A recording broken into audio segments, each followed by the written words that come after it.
You want a copy of the agenda? Or? No, that's all right. I kind of read it over.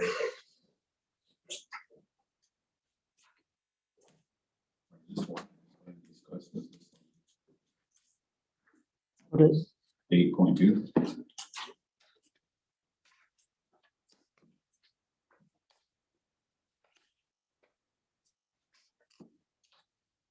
that's personnel. Yep. We'll go on. We're gonna. We're going to exec for that personnel. 5:30, I want to welcome you all. I will call the meeting to order. And first of all, we will have our flag song.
To my knowledge, we do not have anybody here for public forum.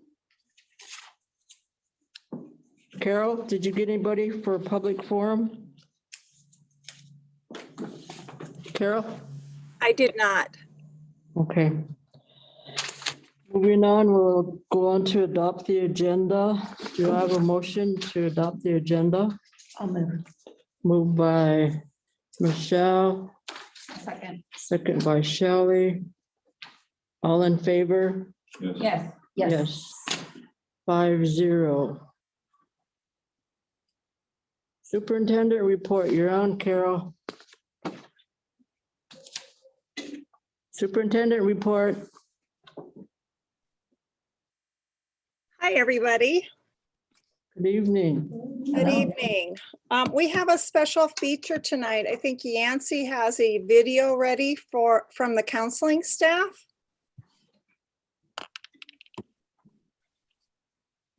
Second.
Good job, counselors.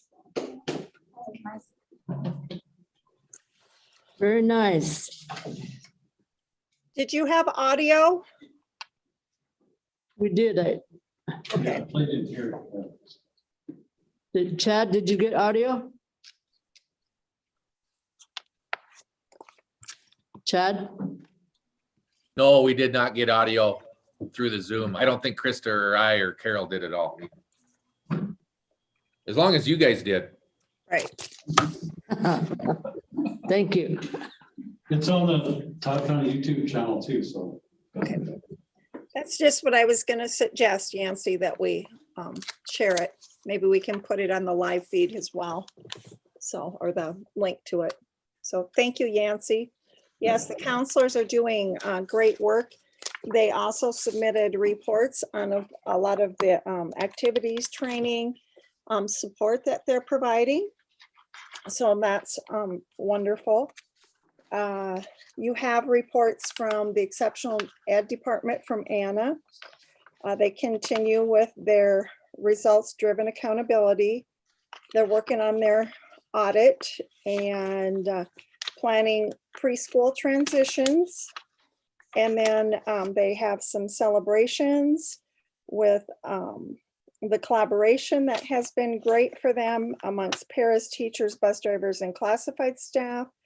Staff have gone outside their typical job description, and positive feedback about getting to see and assist more students this quarter.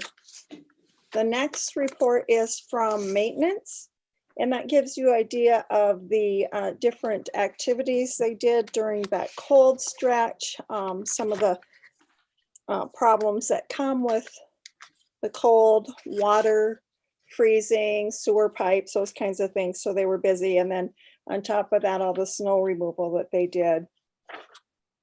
Then you have a couple of reports from our two social workers, from Shelby Schmidt and Mary Van Winkle, and what they've been doing to support staff, students, and families. So you can look through those if you have questions. And then you have the different counselors from the different attendance centers that gave a report on what they have been doing and how they have also been providing support to students, families, community, and also visiting with staff to make sure social emotional health is addressed as a concern and monitored. So we greatly appreciate all they do there, along with the high school staff, looking at after the seniors and juniors and underclassmen to make sure that they're getting as much done as they can and have the opportunity to complete classes and have the support they need. So there's a report on that as well. Next is Krista's report, if she wants to speak to that. Sure, I'll just talk about a couple things. One, Carol and I are members of the Rosebud Sioux Tribe Education Task Force, and we are excited to do some partnering with the Great Plains Tribal Chairman's Health Board. They're going to do a webinar for us around COVID-19 mitigation and really give us some updates. So Dr. Nick, who works with them, is fabulous and can give us some very up-to-date information. I think there's still some misconceptions out there and things have changed a lot since last March. So we're excited for that. That's next Thursday on the, March 30th from 3 to 4. The Lakota Cultural Language Committee report is the next. The biggest thing that's new is our 10 days of either half or whole day PD options that are going to be running from August 2nd through the 6th and the 9th through the 13th. And teachers could select from various options for that. Alan and I, and actually Roberta's coming for us kind of a subcommittee meeting tomorrow so we can work on outlining specific topics. The committee has done a lot of brainstorming of topics, and so actually has the mentor group has put forward some suggested topics. So we have quite a bit of input from a lot of the stakeholders, and we're going to be reaching out to community members and community elders and leaders for their support in helping provide professional development on a variety of topics for that. And then also very excited, August 18th is our first district-wide PD day in the fall, and we're excited to offer an OSCU fair, or call it conference. So we're gonna have a half-day sessions. Teachers can select from a morning session and an afternoon session. So by the end of the day, they will have sketches for 2 lessons aligned to the OSCUs based on the sessions that they took for that day. So we'll have a nice variety around, and then we're inviting members, other teachers from the community to attend any of those sessions as well.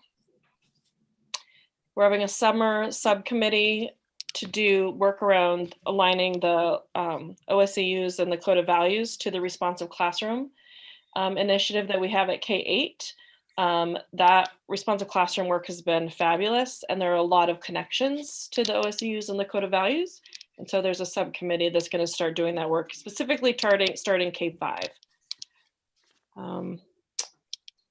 You can look over some of the plans for curriculum kind of on your own. If you have any questions, feel free to reach out to me, but we're doing really targeted support for intervention. And I want to, like, when you think of intervention, also like upfront, what are those skills that students have yet to have been exposed to because of possible missed learning opportunities during COVID. And so really trying to identify what they need right away when we return to school in the fall. Page 3 outlines current professional development that's going on. We're doing some mentor program changes, which is really more just training for our mentors. So to make sure that they're supported, and using a tool called SIBME for online to be able to upload video. So we're excited about that. And some of our administrators are taking the SIBME Coach the Coach program as well. So we're also excited to support instructional leadership for our administrators. Assessment on page 4. Just a note that the U.S. Department of Ed did not approve the waiver to waive the science assessment for the state. And we're still waiting on a waiver for the 95% participation rate, but that is anticipated to pass. So when we worked with the State Department of Ed, they noted that most schools who are in virtual or remote learning have experiences will not probably be testing, but we are offering it to our families as a that they can opt in. Like if they want to have their child tested, that they just need to reach out to their school and let them know that they're interested in that. The letter template that is being put out is on the very last page of the report. So if you want to see what's gone out to families, you can look there. So schools are making plans to bring students in who have requested it, and to make sure that there's social distancing and all of those pieces in place. The winter diagnostics are complete for both NWA MAP and iReady assessment. And what's kind of nice to be able to see is when I talked with all the principals, they were saying how excited they were to get quite a few students to take the assessment. And so their belief is that the assessment is pretty representative of the participation rates at the schools, if not even a little higher. And so you should be able to look at participation rates there at the bottom of page 4 by school. And so overall, Todd County's participation rate is around 57%. It was for reading, and 59% for math.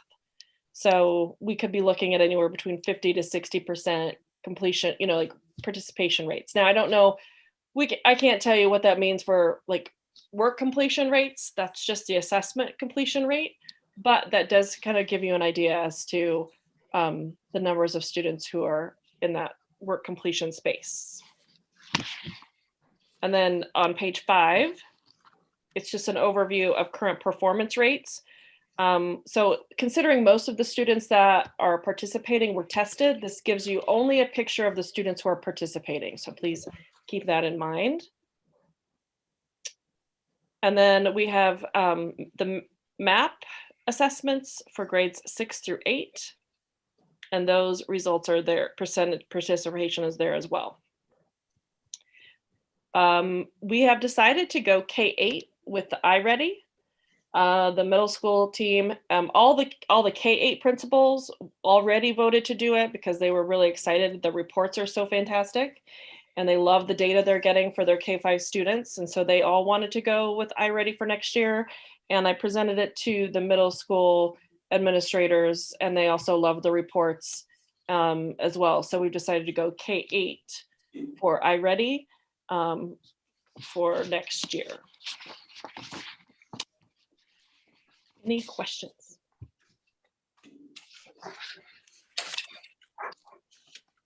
Any questions, board? When are the letters gonna go out for the, They should have already been, they should have already gone out. okay, and that's scheduled by attendance center? Yes. So each attendance center gets to determine what their schedule looks like.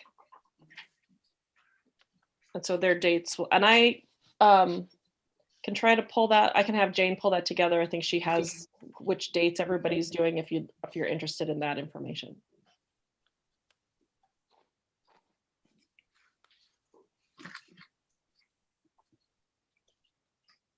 Any more questions, board?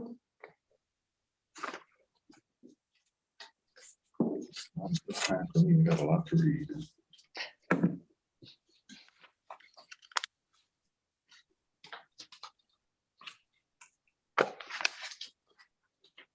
There are no more questions. Thank you, Krista. Thank you.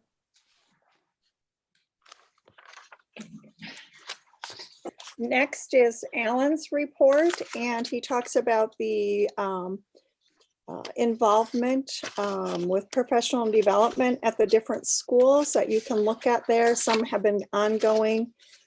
He works with Krista with the Lakota Language and Culture Committee, so you heard a report on some of that and the professional development that they're working on providing, which is exciting. Rosebud Elementary has been active consistently through, so that's good. The Google site is listed, and if you go to an email that I sent you, then you could click on that link and go to that, along with the resources there.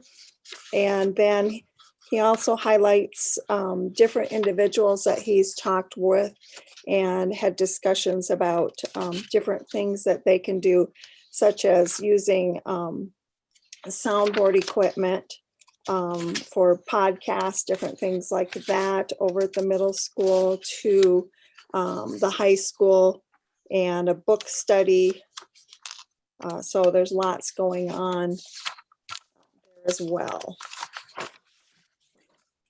And that's the last of the reports for this time for the directors and different individuals that reported there. I also included a little information on the in-service that happened on Friday.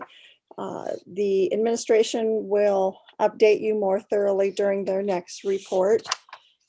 You have the next little packet is some information about requests. Some staff are starting to request travel so they can continue their certification and not lose certification. We talked a little bit about the nursing staff and CPR last time. We also have the ALICE training for safety, some of those things. So we need to talk about that. And continued requests for building usage by different individuals. And we've been following the policy on that. So that is very helpful. I thank you for that. And then the rest is just information on continuing to update pandemic plans and plans to help struggling learners and looking forward to what we can do to help students and families.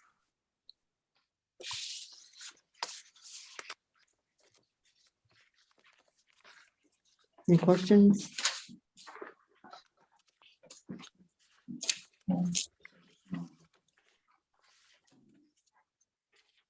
Sage has a question, Carol. Okay, Hey Carol, every time I listen to the report, I don't really see always the Rosebud or Rosebud's highlighted. I see middle school in here now. For outreach with Alan or with the OSU team, is there, we get some like numbers on who's all participant within our district other than that? And why is it? you want numbers on who's participating in like committees with the Osheti standards? Is that what you asked, Sage?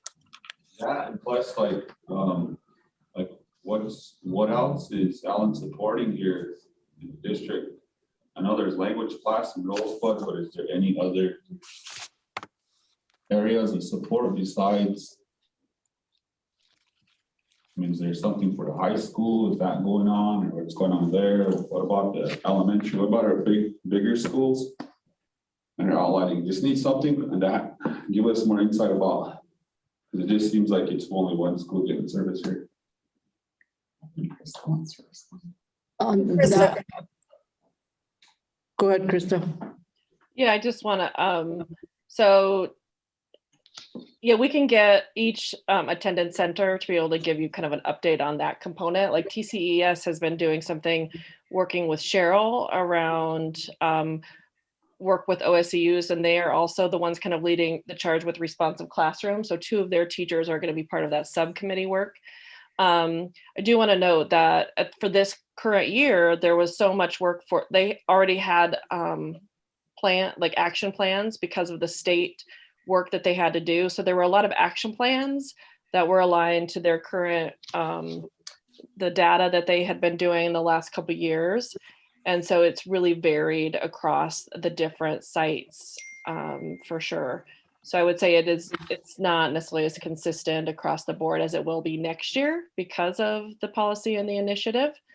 But so we can try to get you some more information from the Lakota Language and Culture Committee. I can actually ask each member to develop kind of a report on what's happening at their school, if that's something you're interested in.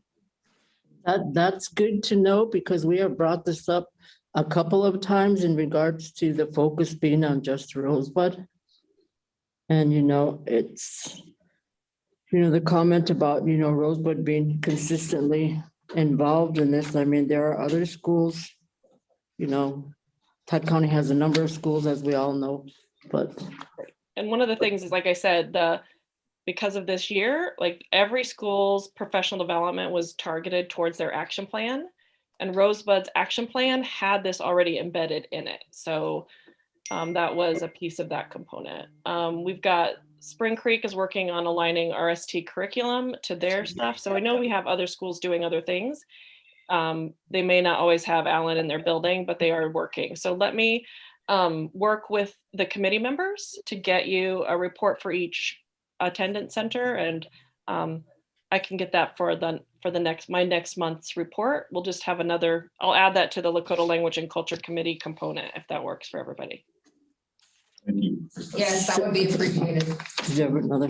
That was it. And I was just gonna piggyback off of what Yeah. they said. I think we all kind of have that same concern that we see Rosebud pop up quite a bit. And we're just kind of wondering what's going on with the other schools. No problem. Roberta has communicated that Spring Creek is working on aligning the RST curriculum and the Osheti standards, and also, let me pull it up here. Spring Creek has been utilizing the standards for 3 years, and Lakeview is beginning the stages as well. So there is activity, it's just not always, in print. That's good to know. Thank you, ladies.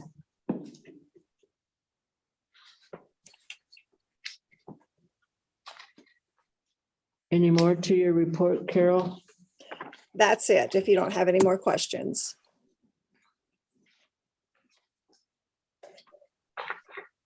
We will probably talk about the proposals in executive session. Because it falls under safety, a lot of them, so. More questions from the board? No, that's it. Thank you. Thank you. Thank you. Go. Do we here have a motion to approve the consent agenda? Moved by Shelley. Second by Sage. All in favor? Yes. Yes. Yes. 5-0. Passes.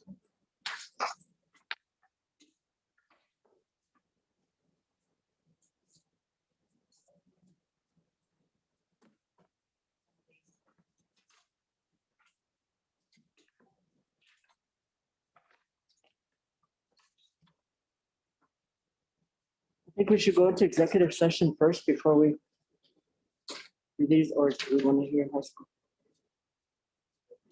Whatever you guys do, the other stuff we can do it last. After the deck?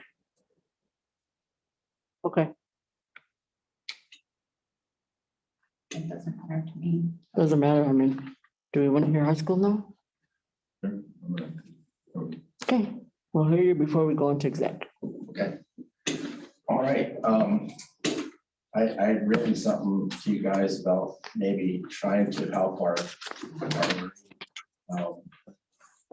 high school, and I'm just talking at the high school level because that's where I'm located, but I went ahead and did our eligibility, which I do every semester, and what that does involves is going through each and every transcript and finding those kids who are not or have not achieved at least 2 credit hours. So looking back at last semester and doing the eligibility, which I did in February, 385 of our kids out of 517 were not eligible for sports this semester. And that really bothered me because usually the numbers are flip-flopped, where we have, maybe 125 or so, if that, that are ineligible, and the rest of them are eligible. So there was a big change. And I just couldn't, first of all, I couldn't believe that, wow, this is pretty high. We got to do something, because what that means to me is that going into, well, if we would have had sports this year or this semester, we wouldn't have been able to field some of our teams. Going into next semester, I'm thinking, man, we've got football teams, we've got volleyball teams, and this is going to really hurt us if we don't do something or reach out to the kids and parents to try to flip some of those numbers around. My first thoughts were, okay, so maybe we can kind of do what we did last summer, bring them in and do exactly what we did. It was low key. It was, you had to go through all the protocols to utilize. You had to sign up, kind of a thing. But we also needed to add an education aspect to all of this. So I thought it was important that when kids come in, that we were able to look at their grades and see what they're doing, whether they're turning in their assignments, whether they're logging on or whatever they wanted to do. We would be able to say, okay, you know what, this is where you're at. We need some improvement from you if you're going to consider yourself for playing sports this fall. And our goal was to try to improve those grades for the rest of the semester, because what they do this semester reflects what they do next semester. And a lot of our kids, they're at, they have 1.5 credit hours or 1 credit hour. Some of them I think are able to do that. Why they didn't do it, I don't know. But I just thought, well, if this is a way for us to reach out and offer them a little something that connects them back to the high school and gets them back into a setting of maybe learning again. We don't want to do it just for the athletes. We want to be able to make it available to anybody who really wants to come in and spend some time, whether they're lifting, whether they're doing skill work, or whether they're running. We've met a few times with our coaching staffs, and every one of them, we're going to offer something at least twice a week for each and every event or each and every sport that we do. I just think it's important that our coaches are able to contact kids and motivate them to do something. And I was really taken back on the number of kids, and some of these are high achieving kids that were not eligible this semester. And so, it's just something that I think we can do with the kids. As far as the tutoring part, I know most of our coaches are willing to take them into their classrooms to help them. We still have to work out some of those things. I think most of our teachers are willing to take those kids into their classrooms to tutor. But, and that has to be done on appointment, because a lot of them are doing Zooms and stuff. They just can't walk into a classroom and say, hey, I need some help. So, those things we got to work out yet. But I think the important thing is just getting them there, offering them something that they're going to love to do. And with doing that, they're going to want to learn too. So that's really kind of what the gist is here in this proposal. It's something that we thought we could start like April 5th, which is a couple weeks away. That'll give us time to fine tune everything. And, certainly it's going to have to be fluid, because it's going to change. With the CDC just changing the guidelines down to 3 feet, that makes a world of difference, on what we can do. One of the things that's important that you guys need to know, that we have to classify it as open gym, because that's really the only thing our coaches can contact kids through, is open gym type stuff. Otherwise, right now, the only coaches that are able to contact are track and golf. Other coaches aren't allowed to do that till after the state track meet. So by using open gym, then they're allowed to do things with them, as long as it isn't, really coaching. They can do other things with them. But that's our only avenue to get them into the school, into the gyms and stuff. So, and I know we don't want to use open gym, but I think that's the only language we can use to make it work. So twice a week for how long? Well, it's going to run through the end of the school year, obviously, but we also are looking at summertime. Like for how many hours? What's your contact? What we're going to do is 4 to 6 for most of them, and I'm just going to use like volleyball, for instance. They want to go Monday and Wednesdays 4 to 6, so they'll do that kind of work from that time. Girls basketball will be Tuesday, Thursday from 4 to 6. Okay. And then, we're going to fill in the rest of the sports behind it. Football is going to go 1 day a week. That's it. Just to kind of introduce them back into stuff. I wish we could say we could start this in August, but this is going to be a long process for our kids because of their inactivity. They're going to need to, it's going to take a lot of time to get them back where they need to be. So, and that's just one example of what we would be doing there. Also then 4 to 6, after that, the weight room would be available to them and we're going to have people covering that type of stuff, that they would be able to go down there after their time slots are used up, go down if they want to lift. And we're not going to make lifting an element of you have to do that to do this.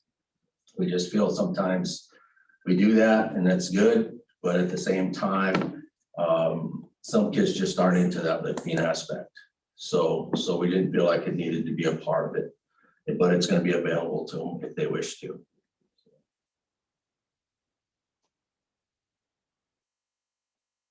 As far as like your minimum safety protocols, do you have an idea of what those might be? Well, what we'll do is they're going to enter from one location in the building, and that'll probably be the lobby area.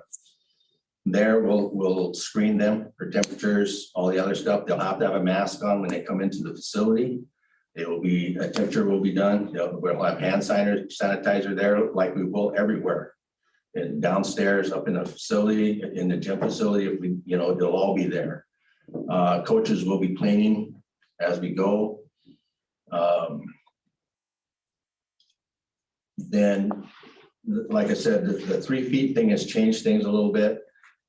We will probably be really limited on what we do in the weight room because it's not as big as areas as a gym. So we're gonna probably keep that around 10 kids to start with. You know, that'll be the max, and that's what we did last summer was that 10 max at that time. You know, we did them in 45-minute increments there. And, you know, that's gonna be really the protocol. It'll be what we did last summer. It's gonna be the same, you know, try to keep a social distance. If you feel comfortable wearing a mask when you're doing your workouts, hey, you're more than welcome to. Sometimes kids don't need to do that or don't want to do that. I mean, I don't think we need to really hold them to it if we keep them spread out like we need to. And our gym facility is really, I'm going to say vented really well with the new upgrades that we've done in there. So there's a lot of airflow there. So the air filter system's done at the high school? In the gymnasium, yes, it is. The new, I remember we just got that new one. Yeah, I knew we had them, but I didn't know for yeah, sure it's all. if everything was in, so. Yeah. So, yeah, and that, it's really nice. And to be honest with you, it's really nice in our facility right now, our gym facility. So anyway, you know, we'll keep those protocols in place.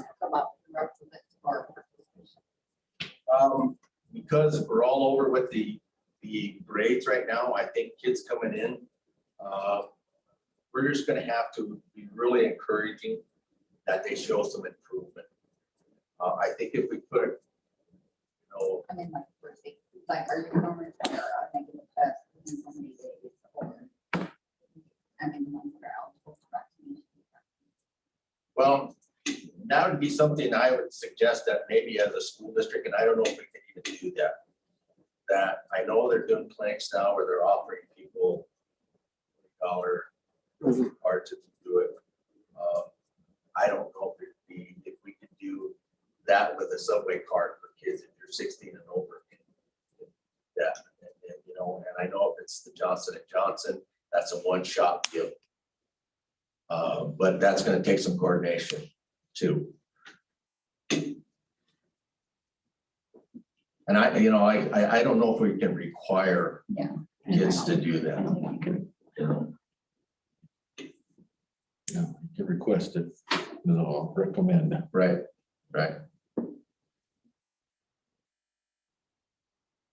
How was the test? What do you mean the testing? You Like, mean a COVID test? yeah, Well, I don't know if we could require that or not to do it, but I don't know, that's, What's the South Dakota Athletic Association stance on testing? they are not requiring that to be a part of a sports team. I think they're leaving that up to each school district to, if you have a positive test, that you do the proper protocols with that. You know, that, and so it gets left up to each individual school district to do that, I guess. They were testing before games though, right? No, They weren't. no, so basically this, the regular house screen that everybody does when they. right. If someone came up with symptoms, then you could probably go and have a COVID test done and find out if you tested positive. I don't know if they just tested that. If a symptom or sign.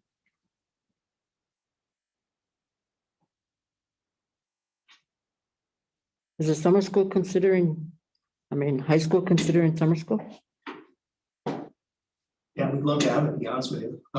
Last week I did a feeler to see how many teachers, because in the past you got 2 or 3 that are, Yeah, willing to do it. This year, I had 17 replies 17? that want to do it. Wow.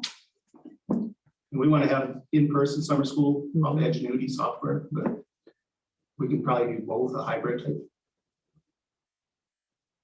But it's a great problem to have, cutting out of 17 if we don't need all 17. Wow. It's amazing. I think what bothered me more than anything when I did that report is with that many kids, was that many kids that would not graduate on time. that it's gonna be hard for them to make up the work there. And speaking as an athletic director, obviously, I worry about our enrollment numbers. Because when we get to 450 that teeters us into the AA level. So, and that's a whole different animal for us to try to compete at that level. So, and that really bothered me that it was so high. But, I just wanted to see if we could maybe do something different to help these kids learn and start logging in and doing the work that they need to be doing.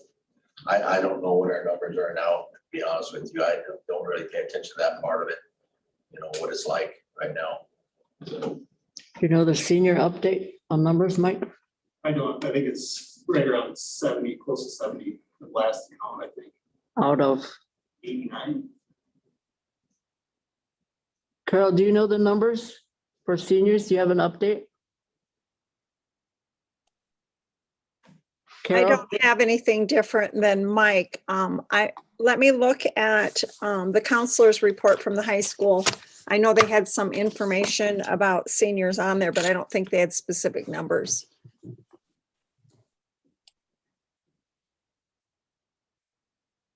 I think it was just the number of seniors that they contacted when Barry went out. Yeah. And the number that picked up their caps and gowns, if I remember correctly from what I read.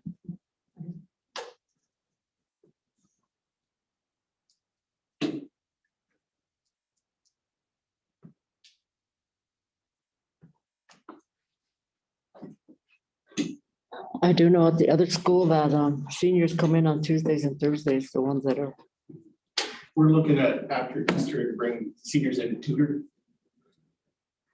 Get a schedule made for those kids.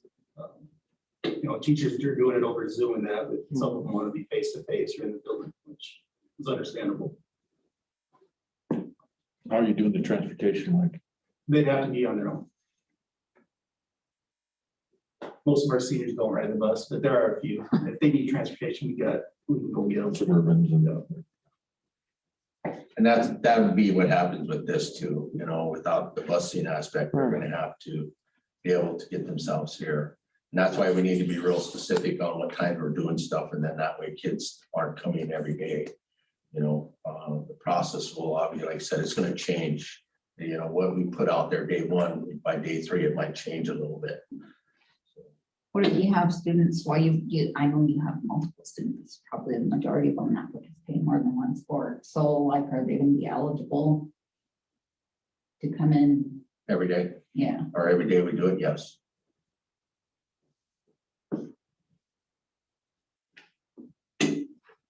And I know some of them won't be able to afford that. What I'm saying, it's gonna be, that's gonna be up to that individual family or that person to get there. I think in all of it, it was just really, my concern was, helping that freshman who's never been in our building to maybe log in and or come in and say, okay, here's what you're doing. This is what we need you to be doing, and just really kind of coach them through that process. I want to talk more, I want to hear more about the summer school. Will that be considered like catching up? It's credit recovery. And that, You can recover a credit. Let's say and so it could work towards their eligibility. it does. That's what it would be. It's an extension of the work. And how long would that last? 3 weeks, 3 weeks? June 1st to the 18th. And it's for students that have a 20% or higher to 59.44. So we can get eligible, get that credit.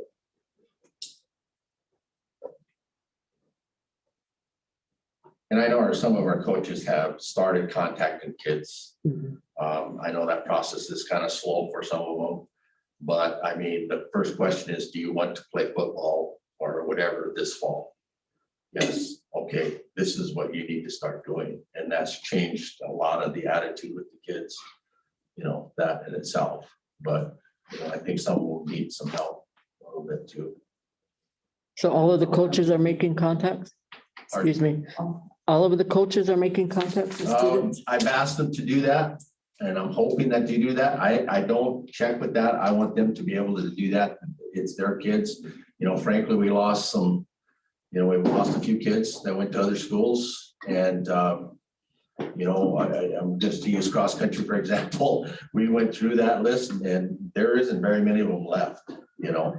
And so, you know, that number is going to really be tiny, but we're going to need to, you know, maybe through working and contacting that sport along with wrestling, we're going to need to probably make contact with middle school kids there, you know, to help those programs out, because especially with the girls, that's a big, you know, a lot of the best runners are that age group. So, you know, it's going to take a little work by our coaches to get those programs back. But like I said, we've lost a few of our kids and, you know, we hope that they come back. So.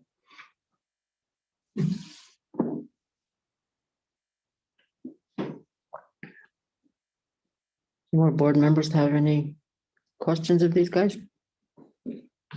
Open gym part's kind of interesting. Yeah, like I said, it's the only thing I can use, you know, there. I mean, that's the only thing through the state, looking through the state rules and regulations, open gym. Coaches can be a part of that. That's why we have to label it that way. How are you gonna handle the people that wanna come in? There's gonna be a lot of, when you say open gym, they're gonna wanna come in. Well, we're gonna try to not use open gym like that, you know, it's gonna be, you know, what's gonna happen, I think, is the coaches are gonna probably try to do some type of really, I don't wanna say have them all at a big meeting kind of a thing, but they're gonna individually try to call and say, okay, if you can be in here from this time to this time, then, you know, that way, if we have any overflow of kids that just come in, then we'll be able to handle that. That's the only thing that concerns me. Right. Because they're gonna interpret it differently than we're trying to do it. So. Right. Right. And I think our coaches will, you know, have to and will regulate it now.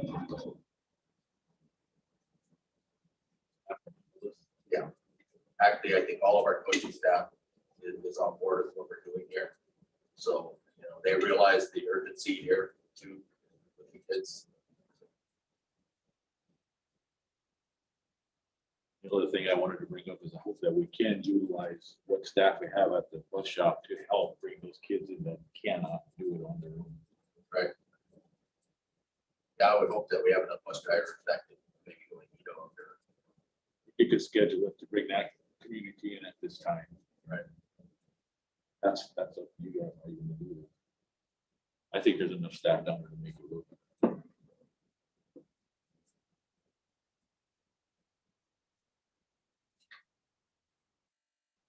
What are we doing? We're gonna discuss. Couple things more, you guys, before I leave. There's a couple new laws that came into existence at the, well, one, and the other one's in limbo, and that's the new homeschool rules that are gonna change. I'm gonna have to really read that, to kind of decipher that, because it changed a lot. And then the new transgender that they're trying to push through, that's gonna change things a little bit for us too. Not that it affects us, it doesn't, but, you know, it's something to be concerned about, you know. And then at some point, I probably will be coming back to you guys to ask for an esports advisor. Esports is something that Haskell Activity Associations have looked at bringing back in or bringing into. LNI has voted and they're going to have esports this year at LNI. So that's something I know our kids are going to be interested in doing. So, you know, I think it'd be important to have somebody that we can hire to manage that. So just a little bit of information there. Mike. I think about esports, but I know you can get a college scholarship for it. Yeah. Get some more information for us on that, could you? What's that? Could you get more information for us Sure. on that? Yeah, sure can. Any new updates from LNI? What's that? any updates from LNI? What we've done is we've added 8 more teams into the tournament.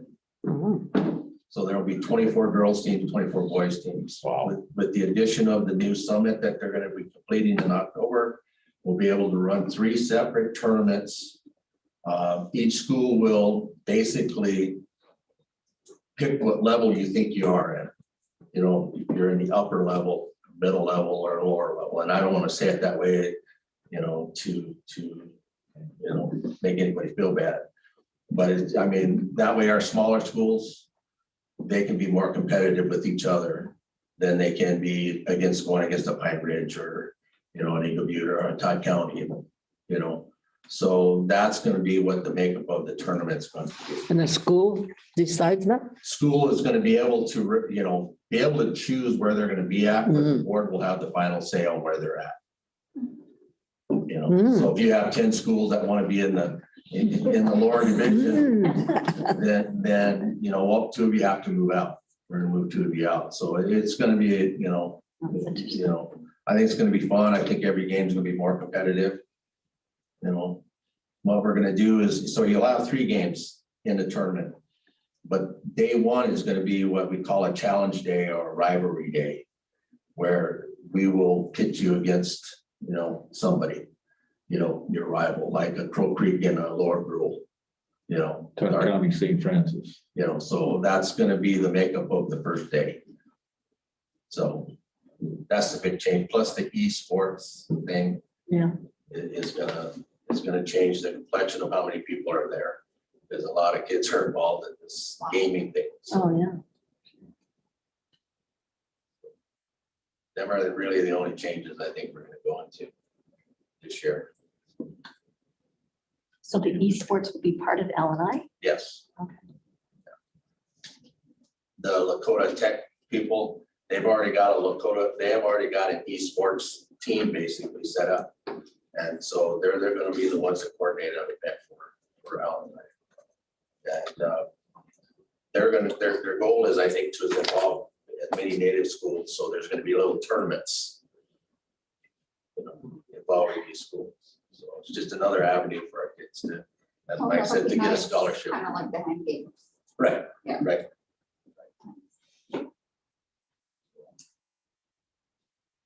Should we name the food complex after? It's called the Summit. That's it. Yeah, and I think the whole complex will be the monument. And I'm not sure when that's gonna change, but They're supposed to get it done on time though. end of October, I think is when their deadline is. So.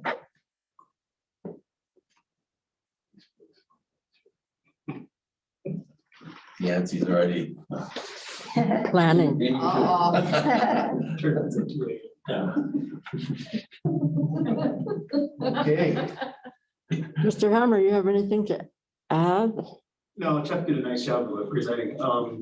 The summer school just had. That, yeah. And I'd like to come to a work night session with you guys and kind of. Oh, nice. see action. Yeah, details, and that would be awesome. When's your next one? I don't think we We'll talk about that. Yeah, just let me know. have. How much time? I'll have my people contact you. Snacks. I'm trying to lose weight.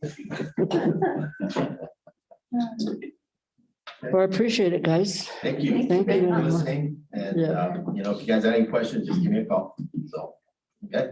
And thank you for always Oh, yeah. No doing them, problem. and that's, I got a few left, so if anybody needs them, let me know. Too. So, thank you. can I give you a fist bump? Yeah. These are my favorite I ones. had to come home and on Mondays we were school closed. I think Francis closed and asked them to go home and change. Thanks, Sharon. Thanks for coming. How about you? Yeah. 1 week on, 1 week off, Mm. those bills. come Oh, on yeah, a week. they're hard to Really. take. Yeah. Yeah, thanks.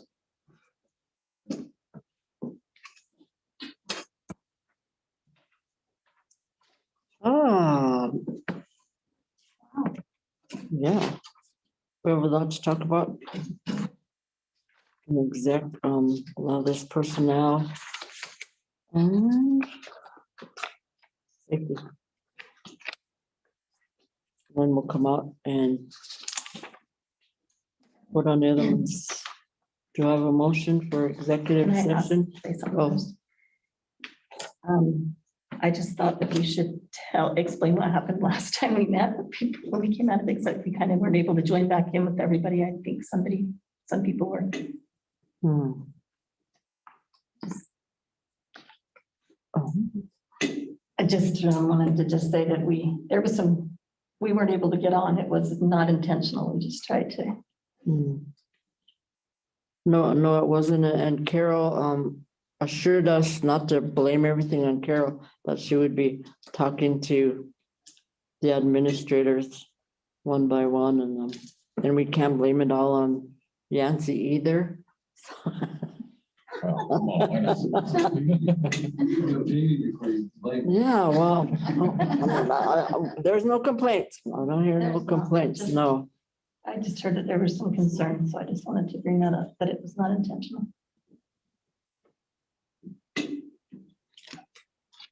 Motion. Moved by Tim to go into exec, I'll second. second by Shelley. All in favor? Yes. Yes. Yes. Go into executive session at 6:28.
We are moving on back to 8.1.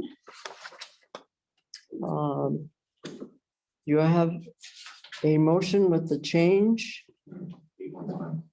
No, 8.1. 8.1, 8.2, excuse me.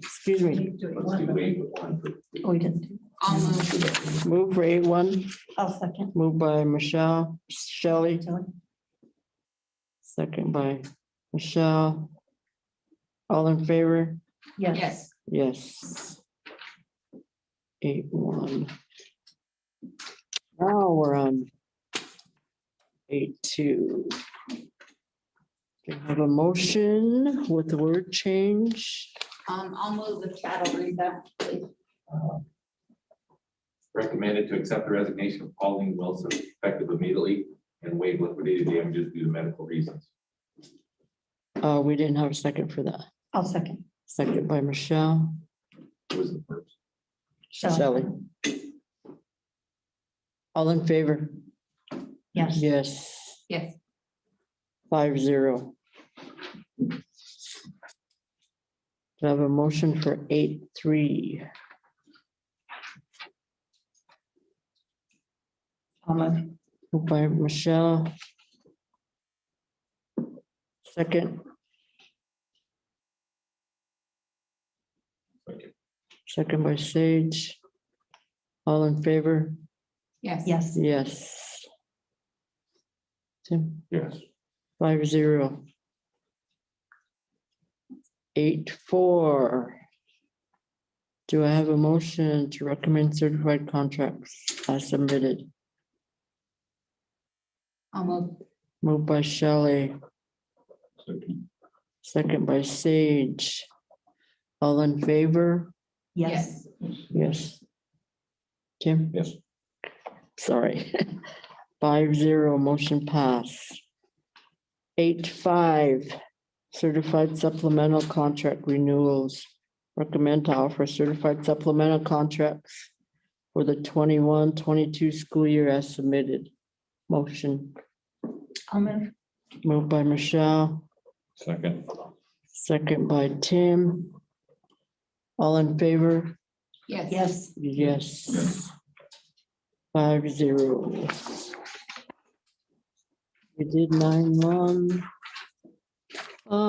The next meeting is on Monday or April 12th. It's not Tuesday. It's not, okay. It's Monday, April 12th. And I want to thank you all for tonight. Good to see you, Tess. Thank you, Yancy. Appreciate it, Yancy. And we really like your music. Yes, we do. I will adjourn at 7:57. 8:57. Is it 8:57? 7:57. Geez, you guys got me all mixed.